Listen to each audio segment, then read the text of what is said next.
brother. Okay guys, week 4 of Name of the Wednesday. And so far we've already tackled some pretty meaty theories, but we needed to first before we could stretch ourselves to today. So if you haven't already checked out the first 3 videos in our Name of the Wind playlist, I highly recommend you do so by clicking right up here, but otherwise, here we go. Now, there are more than plenty of massive questions that remain at the end of the second book of this 3-part series. Like, who even is the king that apparently Kvothe might kill? What war is going on during the interludes? What are the Scrael? And why are they attacking? Also, who is Bast and what are his motives? And it just keeps going on and on and on. Like, there's so much to wrap up in this 3rd book. Maybe that's why it's taking so long.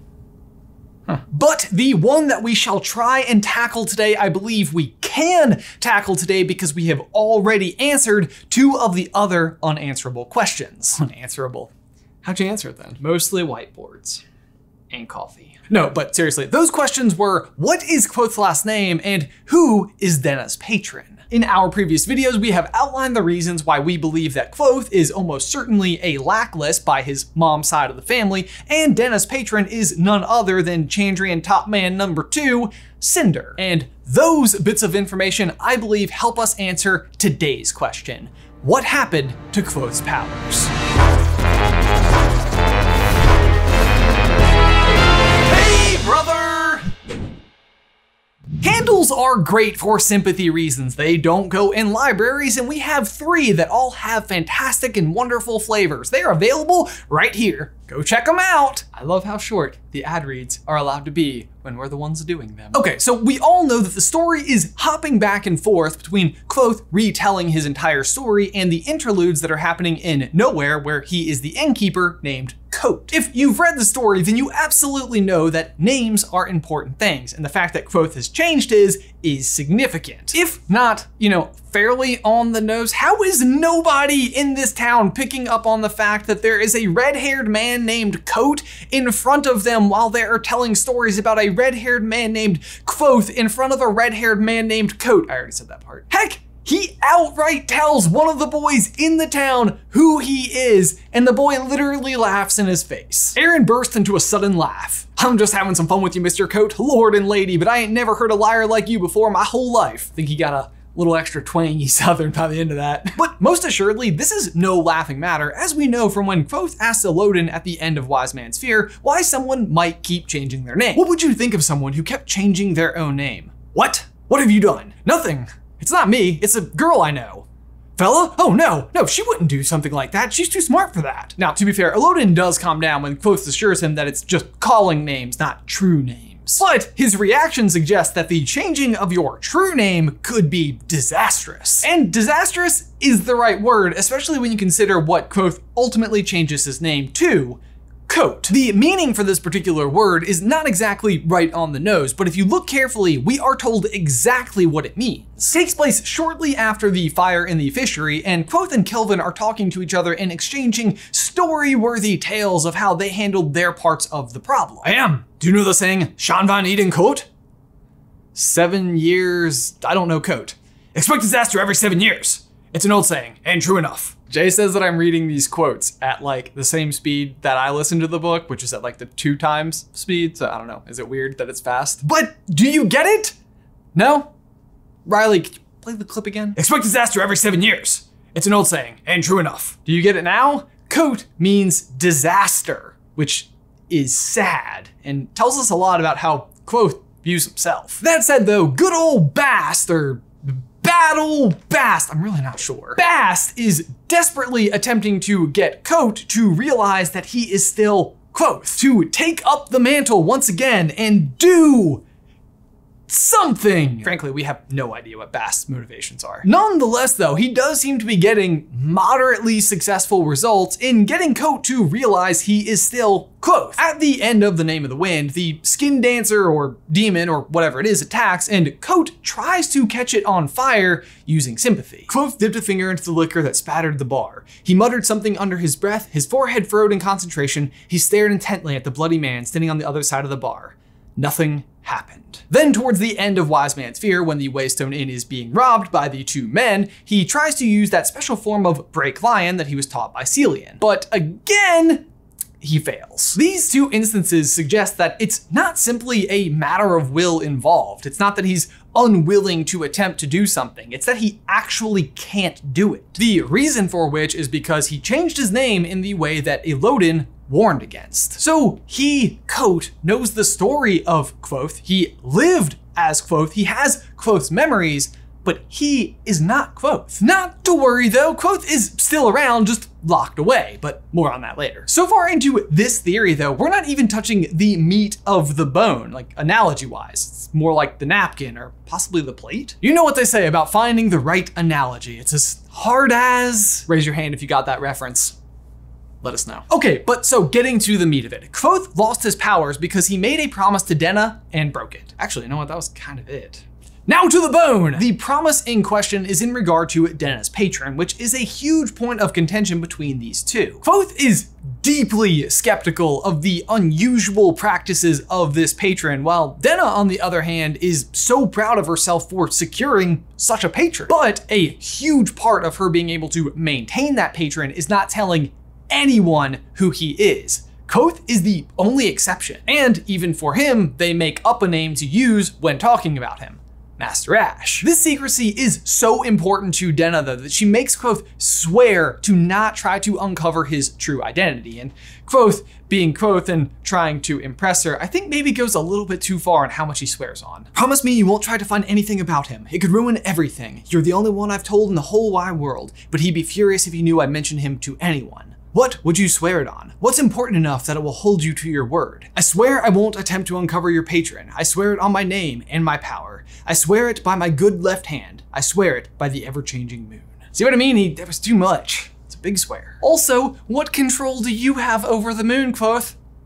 On the whole, I do still think that Kvothe is pretty suspicious of who this guy is and what he's up to, but I also do think he genuinely means it when he makes this vow. He will not attempt to uncover her patron's true identity. The problem with this particular promise, though, lies in Kvothe's #1 mission, finding the Chandrian, and specifically amongst the Chandrian, Cinder. And if you recall who we believe to be Denna's patron, it's Cinder. Do you kind of see the problem here? Like, Kvothe means it when he makes this promise. He swears it on his name and his power, which, if you can guess where we're going with this, means that at some point, Kvothe is gonna find Cinder. And if I know anything about Denna and Kvothe's relationship, she's probably gonna walk in right as it happens. Classic Circavian and Eloine. Am I right? I am, but that's a topic for a different day. My point is, Kvothe is just unlucky. A man without luck. What would we call that?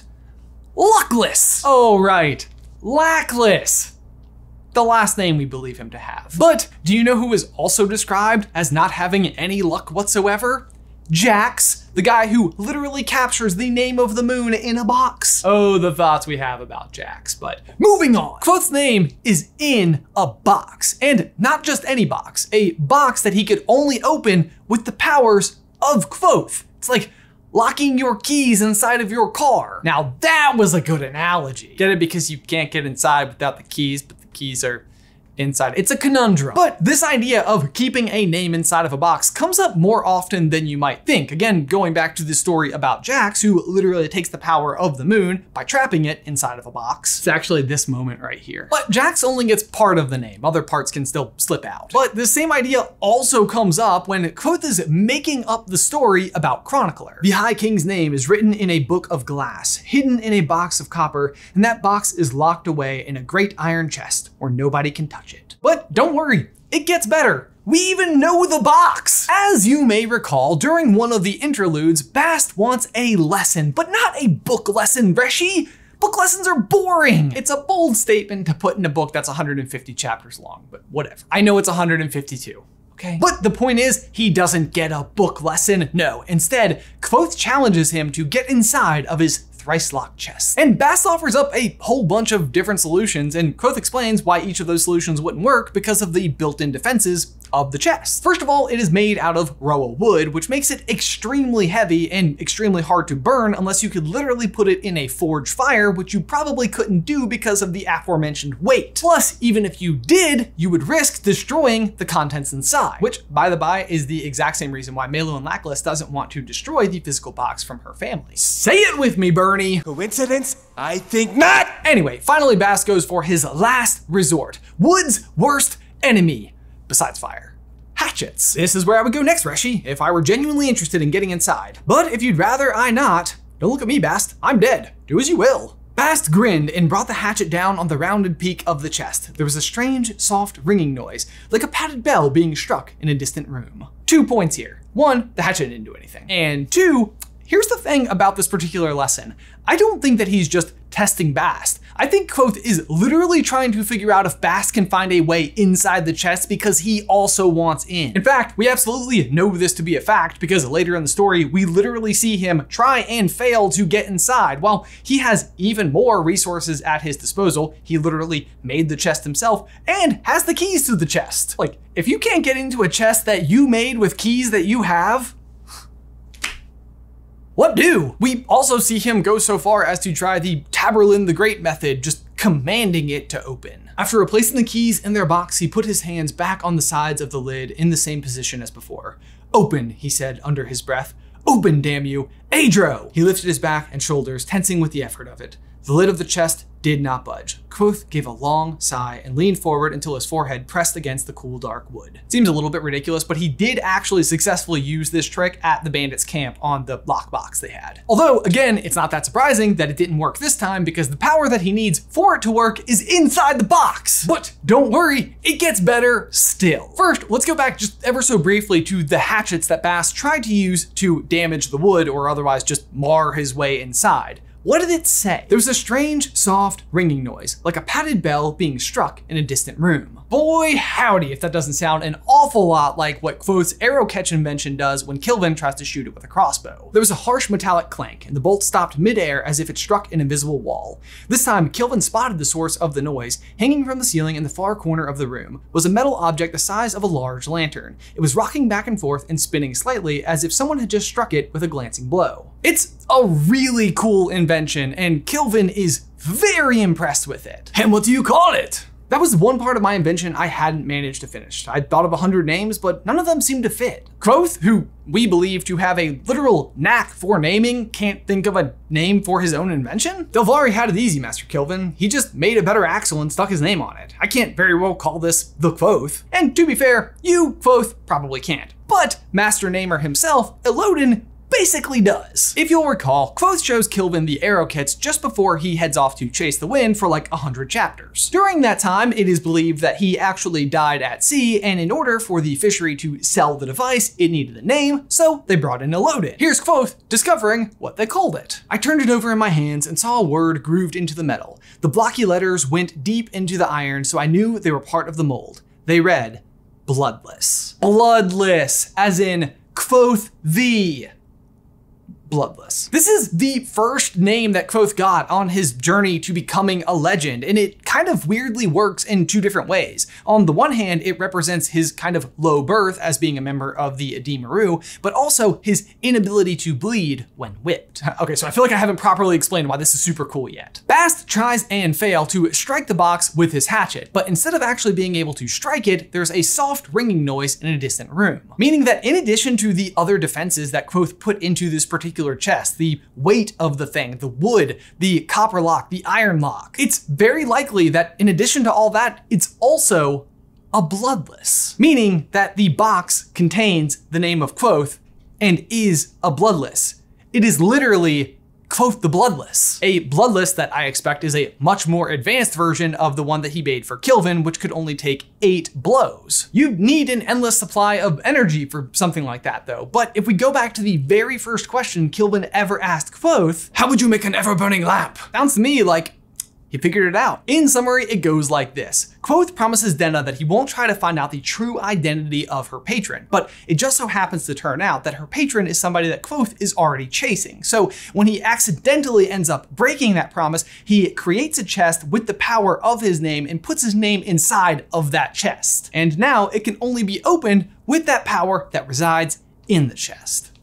Guys, for my question of the day, this wraps up the 4 weeks of Name of the Wednesday that we had originally set out to do. How have you felt about them? Do you want more Name of the Wind theories? Let us know in the towel section down below. Also, don't forget that next week is Super Carlin Brothers Spirit Week, starting next Monday. Each day of the week has a different specific theme related to the fandoms that we discuss here on the channel. We highly recommend that you go and find a way to show your fandom and use the hashtag SCB Spirit Week. We have Pokemon Day, Harry Potter Tuesday, Marvelous Wednesday, Disney Pixar Thursday, Formal Friday, that's where you just dress up in really fancy stuff, Star Wars Saturday, and SCB Sunday. Get creative with it however you see fit. Wear a costume or dress up as a certain character or show off a cool collection you have. Jay and I will be reposting as many of your photos as we possibly can over on Instagram, so if you want to go and follow us over there, you can do so at these spots. And finally, we will close out the work week on Friday, May 21st with a trivia stream right here on the Super Carlin Brothers channel. Otherwise, guys, as always, thank you so much for watching. Be sure to like this video and subscribe to the channel if you haven't already. If you'd like to see the rest of our Name of the Wind playlist, you can do so by clicking right over here. Otherwise, until next week,